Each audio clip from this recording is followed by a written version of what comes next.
다윗 이후로 왕이 된 인물은 다윗의 아들 솔로몬이었습니다. 솔로몬의 형 아도니아는 왕이 되지 못했습니다. 왜 하나님은 솔로몬을 왕으로 세우셨을까요? 솔로몬의 유년기 시절과 하나님 사이에 관련된 언급은 사무엘하 12장 24절과 25절이 있습니다. 다윗이 그의 아내 바스바를 위로하고 그에게 들어가 그와 동침하였더니 그가 아들을 낳음에 그의 이름을 솔로몬이라 하니라. 여호와께서 그를 사랑하사 선지자 나단을 보내 그의 이름을 여디디아라 하시니 이는 여호와께서 사랑하셨기 때문이더라. 하나님께서는 이 솔로몬에게 선지자 나단을 통해서 한 이름을 붙여주십니다. 여디디아입니다. 여호와께 사랑을 입었다라는 의미입니다. 왜 하나님께서는 솔로몬을 사랑하셨을까요? 유추할 수 있는 것은 부모가 지은 그 이름이었습니다. 바세바가 다윗을 통해서 얻은 첫 번째 자녀를 잃고서 다시 자녀를 얻었습니다. 다윗과 바세바는 이 자녀의 이름을 솔로몬이라 지었습니다. 솔로몬은 히브리어 샬롬에서 기원한 것으로 평안이란 의미입니다. 다윗과 바세바는 이 솔로몬을 하나님의 용서이자 자신들에게 허락된 평안이라 여겼던 것 같습니다. 그래서 하나님께서 이 솔로몬을 그 가정 가운데 위로의 도구로서 사랑하셨다라는 해석이 있습니다. 물론 이것은 유추입니다. 또 다른 유추가 있습니다. 바로 솔로몬의 품성입니다. 그의 품성이 하나님께서 그를 사랑하게끔 만들었다는 것입니다. 솔로몬의 품성이 어땠을까요? 성경에서 가장 먼저 솔로몬의 품성을 보여주는 본문은 바로 오늘 우리가 살펴볼 이야기입니다. 자신의 형 아도니아가 왕이 되고자 여러 노력을 했습니다. 스스로를 높이고 군대를 과시하고 잔치를 열었습니다. 이런 와중에 솔로몬은 무엇을 하고 있었을까요? 이 과정 가운데 가장 먼저 움직인 사람은 솔로몬에게 여디디아라는 이름을 주었던 나단 선지자였습니다. 그가 솔로몬의 어머니 바세바를 찾아가서 계책을 언급합니다. 11절부터 14절입니다. 나단이 솔로몬의 어머니 바세바에게 말하여 이르되 학깃의 아들 아도니아가 왕이 되었음을 듣지 못하였나이까. 우리 주 다윗은 알지 못하시나이다. 이제 내게 당신의 생명과 당신의 아들 솔로몬의 생명을 구할 계책을 말하도록 허락하소서. 당신은 다윗 왕 앞에 들어가서 아뢰기를 내 주 왕이여 전에 왕이 여종에게 맹세하여 이르시기를 내 아들 솔로몬이 반드시 나를 이어 왕이 되어 내 왕위에 앉으리라 하지 아니하셨나이까. 그런데 아도니아가 무슨 이유로 왕이 되었나이까 하소서. 당신이 거기서 왕과 말씀하실 때에 나도 뒤이어 들어가서 당신의 말씀을 확증하리이다. 바세바에게 다윗을 찾아가서 이야기하면 자신도 도와주겠다라는 의미였습니다. 바세바가 이것을 듣고서는 다윗 왕을 찾아갑니다. 그리고 왕에게 나단 선지자가 말해준 대로 전달을 합니다. 17절부터 21절까지의 그 내용이 바로 바세바가 나단을 통해서 그 들은 내용들을 다윗 왕 앞에서 말하는 내용들입니다. 이 말씀을 마치는 순간 나단 선지자가 약속한 대로 들어옵니다. 그 사이 바세바는 나가 있습니다. 나단이 이 모든 과정들을 다윗 왕에게 설명을 합니다. 이 말을 들은 다윗 왕은 다시 바세바를 부릅니다. 그리고 다윗 왕이 말하기 시작합니다. 29절에서 30절의 명령입니다. 왕이 이르되 내 생명을 모든 환난에서 구하신 여호와께서 살아계심을 두고 맹세하노라. 내가 이전에 이스라엘의 하나님 여호와를 가리켜 내게 맹세하여 이르기를 내 아들 솔로몬이 반드시 나를 이어 왕이 되고 나를 대신하여 내 왕위에 앉으리라 하셨으니 내가 오늘 그대로 행하리라. 이 모든 과정에서 가장 인상 깊은 장면이 있습니다. 그것은 솔로몬이 보이지 않는다는 것입니다. 솔로몬은 스스로를 높이지 않았습니다.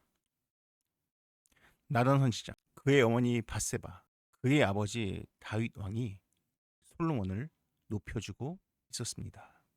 왜냐하면 이 다윗 왕이 30절에 말했던 것처럼 솔로몬을 왕위에 세우고자 하는 것은 하나님의 뜻이었기 때문입니다. 이것을 솔로몬이 알고 있었는지는 성경은 말해주고 있지 않았습니다.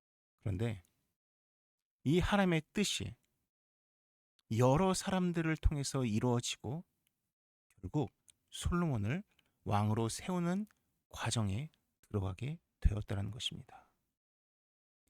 언젠가 건축가 유현준 씨가 파리와 뉴욕을 비교해 준 이야기를 들은 적이 있습니다. 뉴욕 이전에 전 세계의 수도는 파리였다고 합니다. 그 당시 파리에는 한 시장이 중세시대 건물을 모두 재개발해서 고층 건물을 지었다고 합니다. 근데 고층 건물이라 하지만은 평균 높이가 5층이었고 조금 높은 것은 7층에 불과했습니다. 모든 건축물들은 다 돌로 지었다고 합니다. 그런데 세계 수도의 자리를 뉴욕이 대신하게 되었습니다. 뉴욕에는 5층, 7층짜리의 건물이 세워진 것이 아니었습니다. 무려 30층 이상의 고층 빌딩들이 들어서기 시작했습니다. 이것이 가능했던 첫 번째 이유는 그 건축물이 이제는 돌이 아니라 철근과 콘크리트로 만들어졌기 때문이라고 합니다. 그런데 이것을 가능케 해준 더 큰 두 번째 이유가 있습니다. 바로 엘리베이터의 등장입니다. 사람이 30층 건물을 매일 오르락 내리락 할 수는 없습니다. 그런데 엘리베이터의 등장으로 인해서 고층 건물을 짓는 것이 가능해졌다라고 이야기하였습니다. 여러분, 엘리베이터를 생각해 보십시오. 엘리베이터를 타면은 우리는 높은 층에 도달할 수가 있습니다. 근데 엄밀히 말하면 내가 높은 층을 가는 것이 아니라 엘리베이터가 나를 높은 곳에 옮겨다 주는 것입니다. 옮겨주는 것입니다. 거기에는 내 노력이라고는 찾아볼 수가 없습니다. 근데 정말 노력이 하나도 없을까요? 그렇지는 않습니다. 우리가 엘리베이터를 타고 30층, 40층에 가기 위해서는 우리에게 두 가지가 필요합니다. 첫 번째는 버튼을 누르는 행위가 필요하고 두 번째는 기다림이 필요합니다. 기다리고 기다려서 엘리베이터가 내가 있는 곳에 도달했을 때 우리가 그 엘리베이터를 타고 더 높은 곳에 갈 수가 있습니다. 야고보서 4장 10절에 이런 말씀이 있습니다. 주 앞에서 낮추라. 그리하면 주께서 너희를 높여주시리라. 우리가 겸손함으로 기다리면 주께서 우리를 높여주신다라는 말씀입니다. 솔로몬이 그러했습니다. 솔로몬은 아도니아가 날뛰는 가운데 요동하지 않았습니다. 솔로몬은 아도니아가 자신을 그 잔치에 초청하지 않는다고 해서 격분하지 않았습니다. 그냥 가만히 있었습니다. 그런데 하나님께서는 여러 사람들을 통해서 이 솔로몬을 높여주고 계신다라는 것입니다. 다윗 왕이 자신의 신하들을 불러서 솔로몬에게 어떻게 해야 될지를 말을 해줍니다. 33절에서 35절에 나와 있습니다. 왕이 그들에게 이르되 너희는 너희 주의 신하들을 데리고 내 아들 솔로몬을 내 노새에 태우고 기온으로 인도하여 내려가고 거기서 제사장 사독과 선지자 나단은 그에게 기름을 부어 이스라엘 왕으로 삼고 너희는 뿔 나팔을 불며 솔로몬 왕은 만세수를 하옵소서 하고 그를 따라 올라오라. 그가 와서 내 왕위에 앉아 나를 대신하여 왕이 되리라. 내가 그를 세워 이스라엘과 유다의 통치자로 지명하였느니라. 이제는 솔로몬을 노새에 태웁니다. 노새는 말과 나귀의 이종 교배종입니다. 성경은 이종 교배를 금하고 있어서 노새는 오직 수입을 통해서만 가지고 올 수가 있는 귀한 동물이었습니다. 그래서 왕족만이 주로 타고 다녔습니다. 그 귀한 노새를 솔로몬이 탑니다. 아도니아는 자신을 과시하기 위해서 군대와 마병과 사람들을 동원했지만은 솔로몬은 딱 하나, 노새 하나만으로 자신의 권위를 표현할 수 있었습니다. 또한 기온 샘에서 기름 부음을 받습니다. 하나님께서 솔로몬을 택하셨다라는 영적 증거였습니다. 하나님께서 솔로몬을 높여 주신 것입니다. 사랑하는 여러분, 여러분들은 아도니아가 되시겠습니까? 아니면 솔로몬이 되시겠습니까?